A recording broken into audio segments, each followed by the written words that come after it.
Right, I don't know what you can see because the lights again, but there's 4 decks there. Starting from this end, this is the Aboriginal Goddess deck, the Wisdom deck, the Lightworkers deck, and the Wicca deck. So, like I said to you before, Spirit has a different timeline to you. They see your life from beginning to end. So even though you're concentrating on these cards, possibly a day later than me, they can see. So, starting with the Aboriginal Goddess deck. 1 card, Spirit, please. What's it gonna be?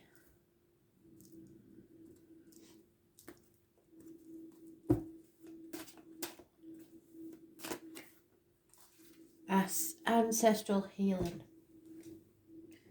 This is working with your crown chakra at the top of your head. So you may be getting aha moments.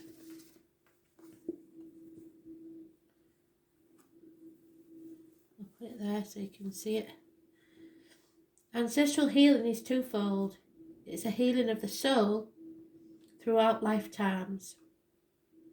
It is calling on the wisdom of the elders who have passed before us to guide us on our journey.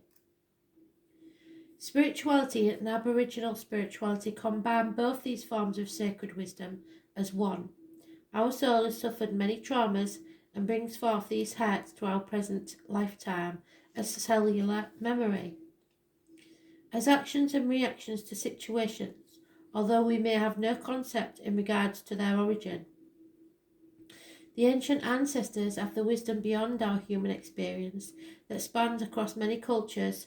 Healing our spirit is the journey that begins with connecting to spirit and forming relationships with our ancestors.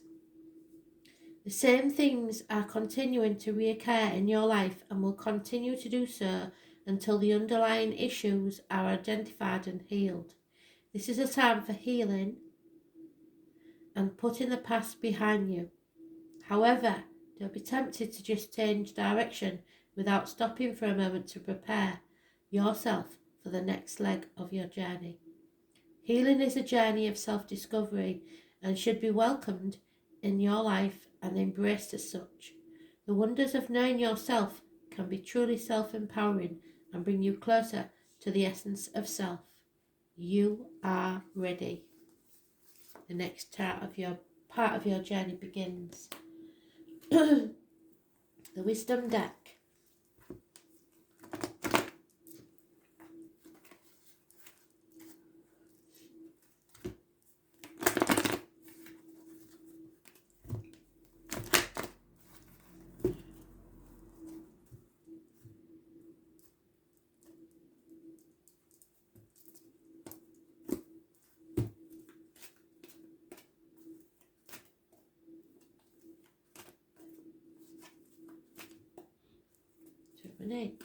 Just 1 spirit, please. There it is. The Sisters of the Seasons, number 17. Don't try to miss a step. Get rich quick schemes, things like that. It will not help you. 17 may be important to you for some reason.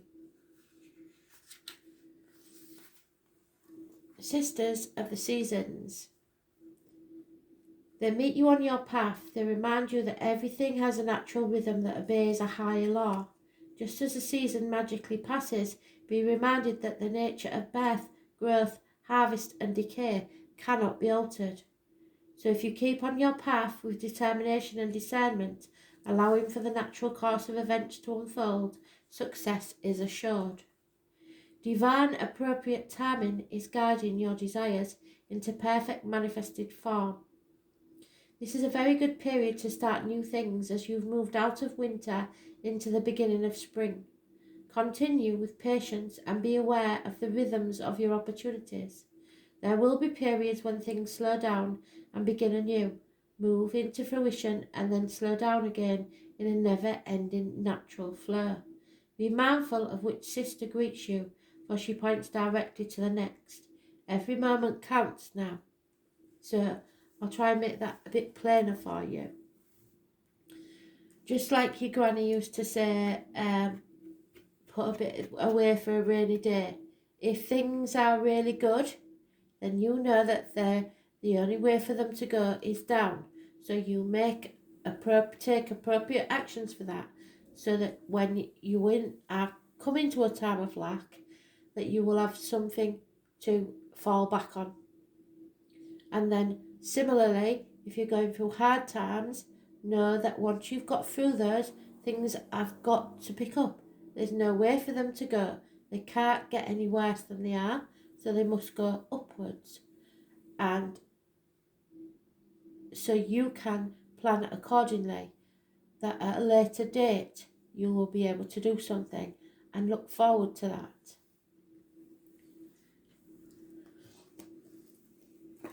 The third deck, the light workers.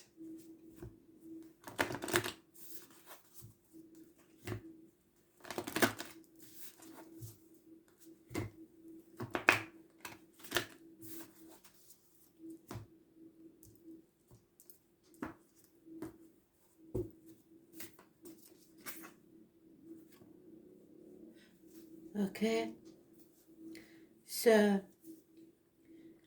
this is the one where Spirit will sometimes pick it when they feel they only have so many cards and they have something to say and it's meaningful.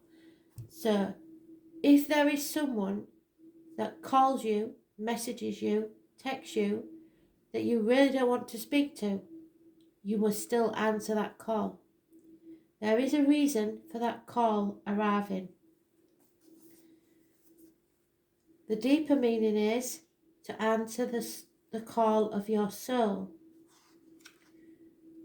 So, 36. There is always a reason for something like that happening, a random communication.